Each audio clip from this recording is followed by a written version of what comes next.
கள்ளக்குறிச்சியில் 33 பேர் கள்ளச்சாராயம் அருந்தி உயிரிழந்த விவகாரம் தற்போது தமிழகம் முழுக்க ஒரு பெரும் அதிர்வலை ஏற்படுத்தியிருக்கூடிய நிலையில் இது தொடர்பாக தன்னுடைய கருத்துக்களை பகிர்ந்து கொள்வதற்காக பிக் போக்கஸ் போதில் இணைகிறார் தமிழக காவல்துறையின் முன்னாள் டிஜிபியும் ஓய்வு பெற்ற ஐபிஎஸ் அதிகாரியுமான திரு ரவி. அவரை வரவேற்கலாம். சார் வணக்கம். வணக்கம். கள்ளக்குறிச்சியில் 33 பேர் உயிரிழந்திருக்கிறாங்க, 101 பேர் மருத்துவமனையில் அனுமதிக்கப்பட்டிருக்காங்க.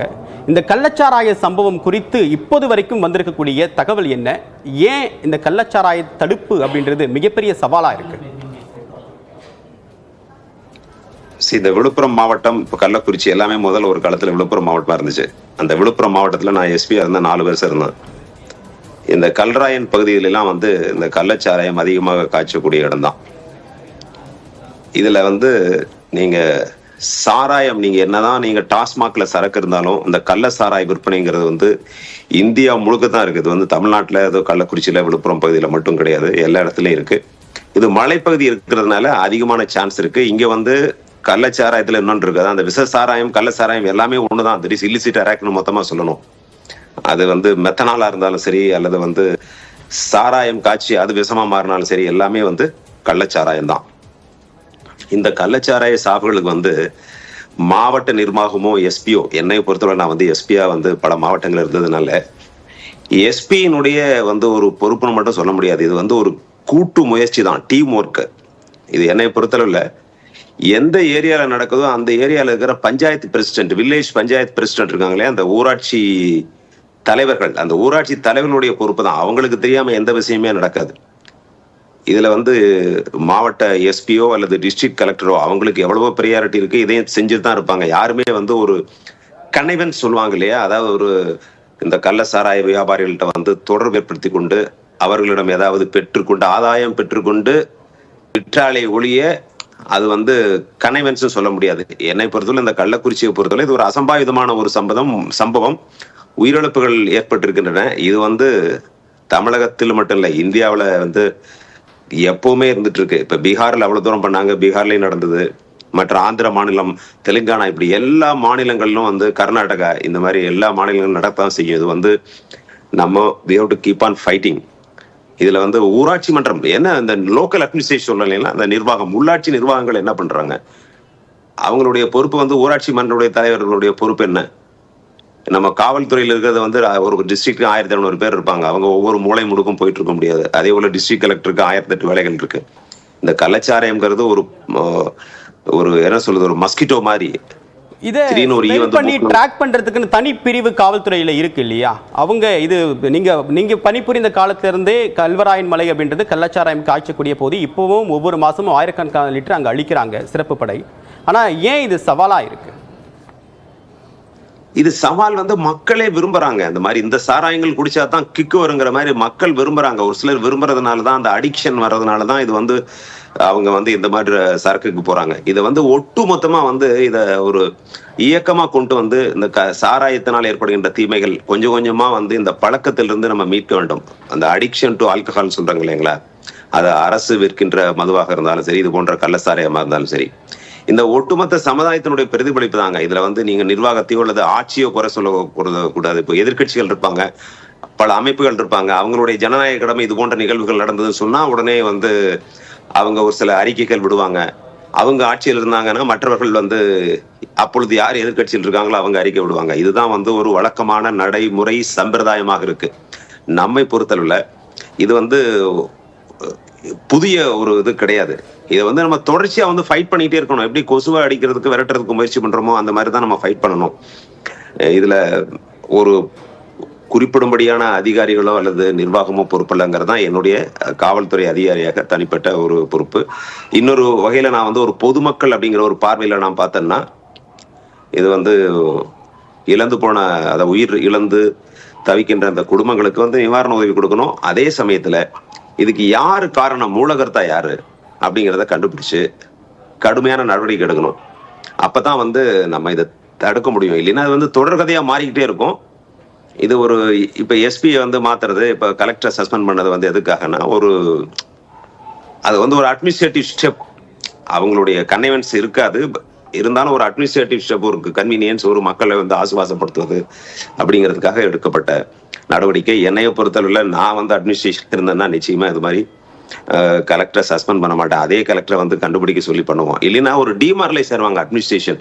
என்ன பண்றதுனே புரியாது. இப்போ எஸ்பி, புதுசா எஸ்பி வந்து அவர் பிடிச்சி மீட்டிங்கை போட்டு இவங்க இன்ஸ்பெக்டர்ஸ், டிஎஸ்பிஸ் இவங்க போய் அது வந்து ப்ராக்டிக்கல் ப்ராப்ளம்ஸ், நடைமுறையில பல்வேறு சிக்கல்களை கொண்டு வரும். இந்த மாதிரி ஒரு நீச்சர்க் reaction on the part of administration சொல்லுவாங்களே, அது இருக்கக்கூடாது. அதே போல பொதுமக்களும் அந்த அமைப்புகள், அரசியல் மற்ற அமைப்புகள், எதிர்கட்சிகள் இதை வந்து நம்முடைய பிரச்சனையாகத்தான் கருதணும். இது வந்து அரசியல் இருக்கிற ஆட்சி அல்லது கட்சியினுடைய பொறுப்பு அல்லது நிர்வாகத்தினுடைய பொறுப்புங்கிறது மாதிரி கூடாது. ஒட்டுமொத்த பொறுப்பு, என்னுடைய பொறுப்பு, உங்களுடைய பொறுப்பு, எல்லாருடைய பொறுப்பு தான். அது கூட்டு முயற்சி தேவை. ஒருத்தர் மேல பழி போடக்கூடாது, எல்லாரும் ஒன்றிணைந்து இதுக்கு எதிராக போராடணும் அப்படின்னு சொல்லியிருக்கீங்க. ஆனா கடந்த ஆண்டு மே மாதம் தான் விழுப்புரத்தில் இதே கள்ளச்சாராய சம்பவம், தமிழக அரசு நிறைய நடவடிக்கை எடுத்தாங்க. உடனடியாக கள்ளச்சாராய ஒழிப்புக்காக நிறைய முயற்சி மேற்கொள்ளப்பட்டாங்க. அங்கேயும் நிறைய டெவலப்மெண்ட்ஸ் இருந்தது. பட் ஓராண்டுக்குள்ள இவ்வளவு மேஜர் இன்சிடென்ட், அதாவது உள்ளுக்குள்ள இன்ஃபில்ட்ரேட் ஆயிருக்கிறத முழுமையா கண்டறிய தவறுதா அங்க இருக்கக்கூடிய நிர்வாகம்? இது வந்து எப்படின்னு கேட்டீங்கன்னா, இது வந்து ஒரு சில நேரங்களில் வந்து இது மாதிரி தொடர்ந்து வரும். அந்த பேட்டர்ன் சொல்லுவாங்க இல்லைங்களா, ஒரே நடத்துல பட்ட காலிலேயே படுன்னு சொல்லுவாங்க, அந்த மாதிரி நடக்கும்.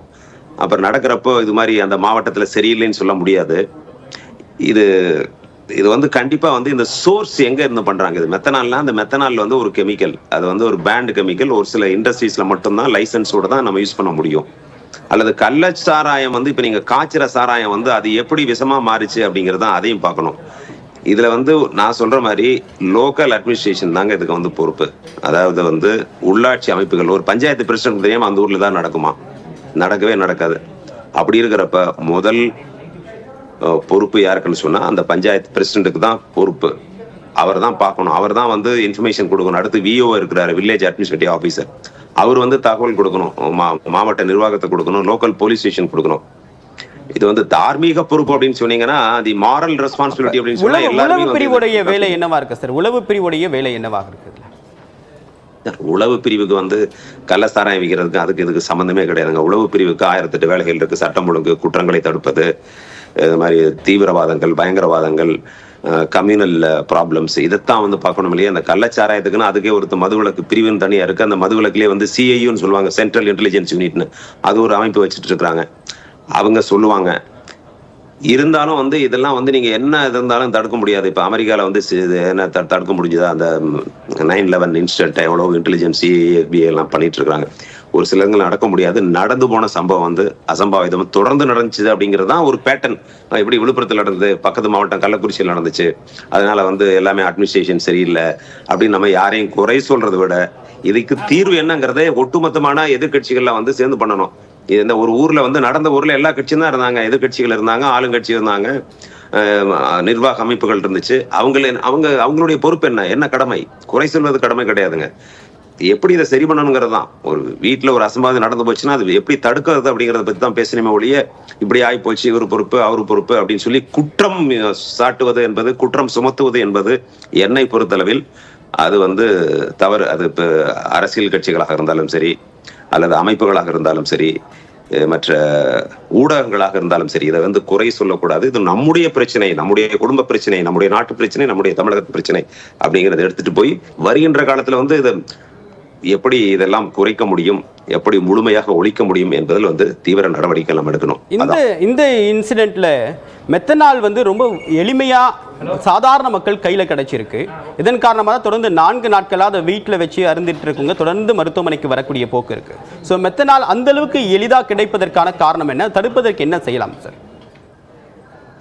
இல்லைங்க, இதுக்கெல்லாம் ஒரு கடத்தல் கும்பல் இருப்பான். அந்த மாதிரி மெத்தனால போய் எங்கேயாவது வந்து லெபார்டரியில போய் வாங்கிட்டு வரோம். ஒரு காலேஜ்ல வந்து பாத்தீங்கன்னா ஒரு கெமிஸ்ட்ரி டிபார்ட்மெண்ட், இங்க மாதிரி இடங்கள்ல வந்து இந்த மெத்தனால் இருக்கும். இந்த மெத்தனால வந்து ஈஸியா வாங்கிட்டு வந்துட முடியும். மெத்தனாலுக்கும் எத்தனாலுக்கும் வந்து வித்தியாசம் எப்படின்னா, எல்லாமே கிக்கு, டேஸ்ட் எல்லாமே ஒரே மாதிரி தான் இருக்கும். ஆனா வந்து மெத்தனாலுடைய பாதிப்பு வந்து உயிரை எடுத்துரும், கண்ணு போயிடும், எல்லாமே போயிடும். இதை புரிஞ்சுக்கிறது கிடையாது. இதுல வந்து இந்த மெத்தனால் எந்த வகையில போச்சு அப்படிங்கிறது தான் நம்ம வந்து இப்ப இன்வெஸ்டிகேட் பண்ணணுமே ஒழிய, மற்றபடி நிவாரணம் அந்த குடும்பத்துக்கு கொடுத்து அடுத்து வந்து ஒரு இயக்கமாக அதை வந்து கொண்டு போகணுங்க. இந்த கிராமங்கள் தூரமா இந்த மாதிரி சாராயத்தினுடைய கேடுகள் என்ன, இளைஞர்கள் வந்து ஏன் அந்த மது போதைப் பொருட்கள்னால கெட்டு போறாங்க அப்படிங்கறத ஒரு இயக்கமா கொண்டுட்டு போய் பண்ணணுமே ஒழிய இது வந்து ஒரு ஃபயர் ஃபைட்டிங் மாதிரி இருக்கக்கூடாது. நம்ம வந்து ப்ரிவென்டிவ் ஆக்ஷனுக்கு போகணும். தீ பிடிச்சதுன்னா போய் தீயை அணைக்கிறது வந்து பெரிய விஷயம் இல்லை. தீயே வந்து மறுபடியும் வந்து பிடிக்காம இருப்பதற்கான நடவடிக்கைகள் எடுக்கணும். அது மாதிரி தான் இது ஒட்டுமொத்த பொறுப்பு. என்னை பொறுத்தளவில் நான் வந்து வில்லேஜ் பஞ்சாயத்து பிரசிடென்ட். அந்த ஊர்ல வந்து வீட்டுல போய் உட்காந்து 4 நாளா குடிச்சிட்டு இருந்தாங்கன்னா அவங்க என்ன பண்ணாங்க? நமக்கே அவன் சொல்லி எப்படி இருப்பாரு? அவருடைய பொறுப்பு இல்லையா? மற்ற விஷயங்களுக்கெல்லாம் முன் வர்றப்ப இந்த மாதிரி விஷயங்களுக்கு வரணும். இது வந்து ஒரு ஸ்ட்ராட்டஜி, ஒரு வியூகம் வந்து அரசு மற்றும் எதிர்கட்சிகள்லாம் சேர்ந்து ஒரு கூட்டம் போட்டு இதை எப்படி பிரிவென்ட் பண்றது? இதை வந்து அதிகாரிகள் மட்டும் சொல்லி அவங்களை வந்து புண்ணியம் கிடையாது, பயன் கிடையாது. அனைத்து உறுப்பினர்களும், சமுதாய உறுப்பினர்களும், everybody is responsible for this kind of things. அதான் என்னுடைய கருத்து. ஒரு நீங்கள் விழுப்புரம் மாவட்டத்தில் ஏற்கனவே எஸ்பியாக பணிபுரிந்திருக்கீங்க, நிறைய முக்கிய பொறுப்புகளை வகிச்சிருக்கீங்க.